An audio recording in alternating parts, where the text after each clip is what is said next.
जय श्री गणेश। आज की कहानी है राज। जिंदगी के लिए जो आप सोचते हो, ऐसा जरूरी नहीं कि जिंदगी भी आपके लिए ऐसा ही सोचे। जवान लड़की अगर घर में हो तो माँ बाप के लिए चिंता का विषय होता है। मेरी उम्र 28 के ऊपर हो गई थी। कई रिश्ते आए लेकिन कहीं बात बनी नहीं। फिर एक दिन एक रिश्ता आया। वो हमारे शहर से थोड़ी दूर गांव में रहते थे। लड़के का नाम संजय है। लड़का अच्छा था और उनका खेती का काम था। लड़के की माँ नहीं थी, उनके घर में सिर्फ वो और उनके पिता ही रहते थे। मेरी शादी उनसे होना तय हो गया। उनके बारे में इससे ज्यादा मैं और कुछ नहीं जानती थी। शादी की तैयारी होने लगी। मैं भी इस बात से खुश थी कि मेरे माँ बाप की चिंता अब दूर हो रही है। लेकिन मेरी जिंदगी में आगे क्या होगा इसका मुझे पता नहीं था। शादी की तैयारियों में समय निकलता गया और आखिरकार शादी का दिन भी आ गया। शादी वाले दिन जैसे लड़के के चेहरे पर खुशी और उत्साह रहता है, ऐसा कुछ भी मुझे उनके चेहरे पर दिखाई नहीं दिया। उन्हें देखकर ऐसा लग रहा था जैसे उनकी शादी उनकी मर्जी के बिना करवाई जा रही हो। लेकिन मैं मन में यही सोच यही थी, जो भी ख्याल मेरे मन में आ रहे हैं ऐसा कुछ भी ना हो। अपनी जिंदगी में अच्छे होने की उम्मीद लिए मैं बैठी थी। शादी करके मैं उनके घर गई। घर गांव में था यह तो मुझे पता था, लेकिन यह नहीं पता था कि उनका घर खेत पर है। घर के आसपास थोड़ी दूरी तक कोई घर नहीं दिखाई दे रहा था। उनका घर भी बहुत बड़ा था।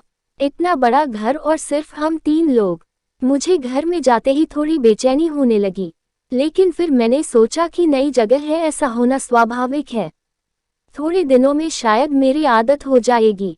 मेरी तरह शायद सभी लड़कियों को होता होगा। इन्हीं सब बातों में मेरा मन खोया रहा। लेकिन अभी सबसे बड़ा ख्याल यह था कि क्या मेरे पति मुझसे शादी करके खुश है या नहीं। अभी तक मैंने उनसे कोई बात नहीं की और मैं इसी इंतजार में थी कि उनसे बात हो। सुहागरात पर मैं अपने कमरे में थी, सेज पर बैठी उनका इंतजार कर रही थी। मन में कई तरह के ख्याल और सवाल थे।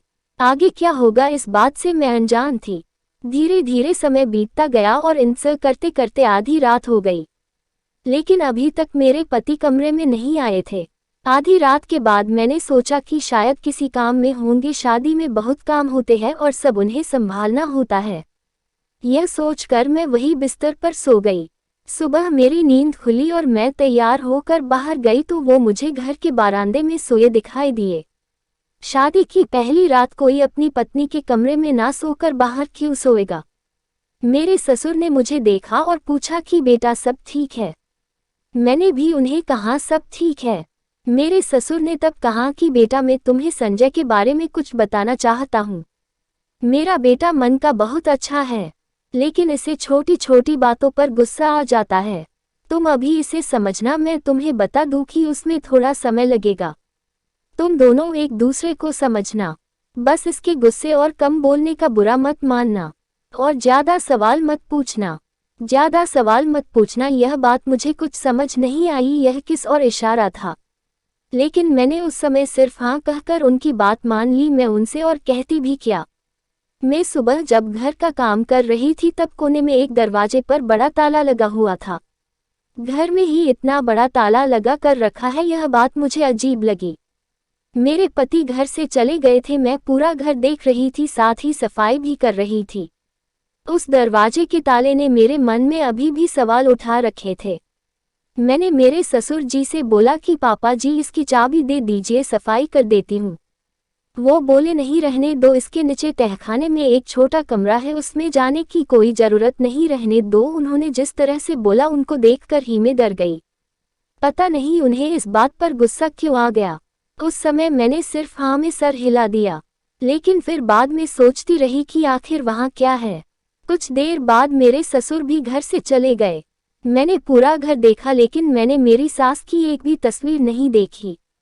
यह बात थोड़ी सोचने लायक थी। नया घर और भी लगभग सुनसान जगह पर, उसमें भी कई सवाल। यह सब मेरे लिए बड़ा अजीब था। रात हो गई और वो और ससुर जी दोनों घर आ गए थे। खाना खाने के बाद मैं अपने कमरे में गई। जैसा कि मैंने कहा, मुझे अब इस घर में थोड़ा अजीब सा लग रहा था। घर में बात करने वाला कोई नहीं। मैं सोच रही थी कि आज भी वो बाहर सोएंगे, लेकिन थोड़ी देर बाद वो कमरे में आ गए। उनके आते ही मैं डर गई। वो कमरे आए लेकिन बिना कुछ बोले और मुझे देखे वो बिस्तर पर सो गए। शायद उनके पिता ने उन्हें समझाया होगा। मैंने थोड़ी कोशिश की उनसे बात करने की। उन्हें बोला कि आपको ठंड लगे तो यह कंबल ले लेना, लेकिन उनका कुछ जवाब नहीं आया। मैं भी कुछ समय के बाद सो गई। उस दिन के बाद रोज वो कमरे में ही सोते थे, लेकिन मेरी तरफ पीठ करके और बिना कुछ बोले। यह कैसी शादी थी? मेरे पति मेरी तरफ देख भी नहीं रहे थे। मेरे ससुर ने पहले ही समझाया था कि ज्यादा सवाल नहीं करना, इसलिए मैं कुछ बोलती या पूछती ही नहीं थी। एक रात मेरी नींद अचानक खुली तो मैंने देखा कि वो कमरे में नहीं है। मैंने सोचा कि बाथरूम गए होंगे, लेकिन जब कुछ देर होने के बाद भी वो नहीं आए तो मैंने कमरे के बाहर जाकर देखा। कमरे के बाहर बारांदे में कहीं भी मुझे वो नहीं दिखाई दिए। मैं फिर अपने कमरे में जाने लगी, लेकिन मेरे मन में ख्याल आया उस ताले वाले दरवाजे का। उस दरवाजे के सामने मैं गई तो वहां अब ताला नहीं था, बल्कि वो अंदर से बंद था। मैं खड़ी खड़ी यह सोच रही थी कहीं वो अंदर तो नहीं। तभी मुझे धीमी धीमी आवाज सुनाई दी। यह आवाज किसी औरत की थी और ध्यान से सुनने पर वो बेटा बेटा बोल रही थी। मैं डर गई और वहां से भागते हुए सीधे मैं अपने कमरे में जाकर सो गई। मैं बिस्तर पर सोए हुए यही सोच रही थी कि यह सब क्या है। तभी वो कमरे में आ गए। मैंने सोने का नाटक किया। अब उनके आने से मुझे डर लगने लगा था। जैसे तैसे मैंने अपने डर और विचारों पर काबू किया। तहखाने में जो औरत की आवाज आ रही थी, क्या वो मेरी सास की थी? मेरी सास की एक भी तस्वीर क्यों नहीं है? क्या वो जिंदा है? और अगर है तो उन्हें इस तरह बंद करके क्यों रखा गया है? जब घर में इतने राज हो तो नींद कैसे आ सकती है? रात में ठीक से सो नहीं पाई। बिस्तर पर पड़े पड़े मुझे यह ख्याल आया कि मुझे उस कमरे में जाकर एक बार जरूर देखना चाहिए। मेरे ससुर ने भी उस कमरे में जाने से मना किया था। मैं सुबह जल्दी अपने कमरे से निकल गई। वो अभी तक सोए थे। धीरे धीरे और डरते डरते मैं उस कमरे तक जा रही थी। सीढ़ियों के दरवाजे पर पहुंच गई थी। हमेशा की तरह अभी भी वहां बड़ा ताला लगा हुआ था। उसकी चाबी मेरे पति के पास रहती थी। मैंने सोचा कि मैं बाहर से आवाज लगाती हूँ, शायद कोई जवाब दे, लेकिन फिर मैंने सोचा कि आवाज लगाने से मेरे पति या ससुर में से कोई जाग जाएगा। मुझे समझ आ गया था कि उस कमरे में जाना है तो चाबियों के साथ आना होगा। मैं वहां से चली गई। उस रात के बाद मैं बड़ी बेचैन हो गई थी, लेकिन मेरे पति के स्वभाव में कोई बदलाव नहीं आया था। उनके लिए ऐसा था जैसा कि कुछ हुआ ही नहीं हो। सुबह सुबह ही मेरे माँ और पिता अचानक ही मेरे ससुराल आ गए। वो वहां से गुजर रहे थे, इसलिए मुझसे मिलने आ गए। मेरी माँ को देखकर मुझे रोना आ गया। जी तो चाहा कि यह सब जो है वो मैं उन्हें बता दूं, लेकिन मैं बताती भी तो क्या, अभी तो मुझे भी ठीक से नहीं पता कि यहाँ हो क्या रहा है। मेरी माँ मुझसे पूछती है कि बेटी सब ठीक है। मैंने कहा ठीक है, लेकिन उन्हें मैं कैसे बताऊं कि यहाँ कुछ भी ठीक नहीं है। न मेरा पति मेरे साथ पति की तरह रहता है, ना ही इस घर में क्या हो रहा है उसका मुझे पता है। लेकिन मैं अभी उन्हें भी चिंता में नहीं डालना चाहती थी, इसलिए मैंने मेरी माँ को कुछ नहीं बताया। उनके जाने के बाद जब मेरे ससुर घर पर थे तो मैंने उनसे पूछ लिया कि पिताजी सासू माँ कैसे चल बसी। उन्होंने मेरी तरफ ऐसे देखा जैसे कि मैंने कोई बहुत गलत बात पूछ ली हो। बोले बेटा तुमने मुझसे तो यह बात पूछ ली, लेकिन भूल कर भी यह बात कभी अपने पति से मत पूछ लेना। समय आने पर मैं तुम्हें सब बताऊंगा, अभी इस बात को मत करो। इतना कहकर वो चले गए। अब रात होने से मैं डरने लगी थी। रात फिर वही होता, मेरे पति आधी रात को उसी कमरे में जाते और वहां से मुझे बहुत धीमी धीमी आवाजें सुनाई देती। उस रात मैंने सोच लिया था कि आज मैं चाबी लेकर ही रहूंगी। रात जब वो कमरे में आकर थोड़ी देर बाद सोए तो मैंने धीरे धीरे उनकी जेब से चाबी निकाल ली। सुबह जल्दी ही मैं उस कमरे की ओर गई। मन में कई तरह की बातें और डर था। मैं उस दरवाजे के सामने थी जहां ताला था और उसकी चाबी मेरे हाथ में थी। मैंने थोड़ी देर खड़े होकर सांस ली और चाबी उस ताले में लगाई, लेकिन मेरी धड़कनें तब रुक गई जब पीछे से मेरे ससुर ने मुझे आवाज लगाई, बहू। उनकी आवाज ने मेरी जान ही निकाल दी थी। मैं पीछे नहीं पलटी, लेकिन वो मेरे पास आए। मुझे देखकर बोले कि क्या कर रही हो यहाँ, और इस कमरे की चाबी तुम्हारे पास कैसे आई? मैं चुप थी तो उन्होंने फिर पूछा, कहाँ से मिली तुम्हें यह चाबी? तुमने मेरे कमरे से इसे लिया है? मैंने कहा, नहीं, यह तो आपके बेटे के पास थी। वो रोज रात यहाँ इस कमरे में आते हैं। यह सुनकर उन्हें हैरानी हुई। वो बोले कि संजय इस कमरे में फिर जाने लगा, वो भी रात में। मैंने पूछा, आखिर ऐसा क्या है जो आप लोग इस कमरे में छिपा रहे हो? यहाँ से रात को बेटा बेटा की आवाजें आती है। क्या संजय की माँ इस कमरे में है? मेरे ससुर ने यह सब सुनकर कहा कि गलती मेरी ही है, तुम्हें सब पहले ही बता देना चाहिए था। मुझे नहीं पता था कि तुम ऐसा कुछ सोचने लगोगी। उन्होंने मेरे हाथ से चाबी ली और सीढ़ियों का दरवाजा खोला, नीचे उतर एक कमरे में गए। कमरा खोलते ही मुझे कमरे का राज पता चल गया। कमरे में मेरी सास का सारा सामान, कपड़े, तस्वीरें और गहने थे। उसके बाद ससुर जी ने मुझे बताया कि संजय की माँ 2 साल पहले एक एक्सीडेंट में चल बसी। वो अपने भाई के यहाँ जा रही थी। संजय को उस दिन उसने कहा कि वो उसे उसके भाई के पास ले जाए, अगले दिन वापस आ जाएंगे, लेकिन संजय ने मना कर दिया, कहा कि उसे नहीं जाना।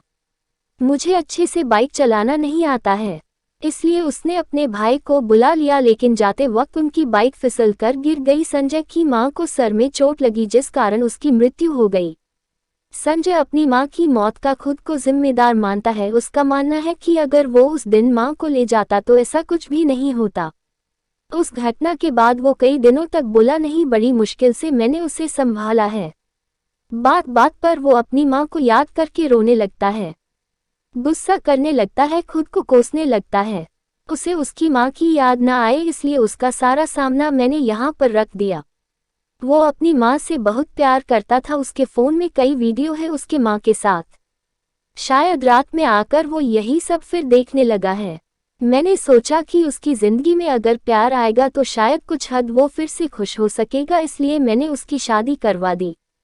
उसकी माँ उसे शादी के लिए कहती थी, लेकिन वो मना करता था। शादी के वक्त भी वो यही कह रहा था कि माँ नहीं है तो शादी करके किसे खुश करो। इसलिए मैंने तुम्हें कहा था उसे गलत मत समझो, उसे प्यार की जरूरत है। उसे यह विश्वास दिलाना है कि जो हो गया अब उसे बदला नहीं जा सकता, ना ही उसमें उसकी कोई गलती है। कुछ समय पहले जिस पति से मैं डर रही थी, अब उसके लिए मेरे दिल में प्यार और सहानुभूति जाग गई।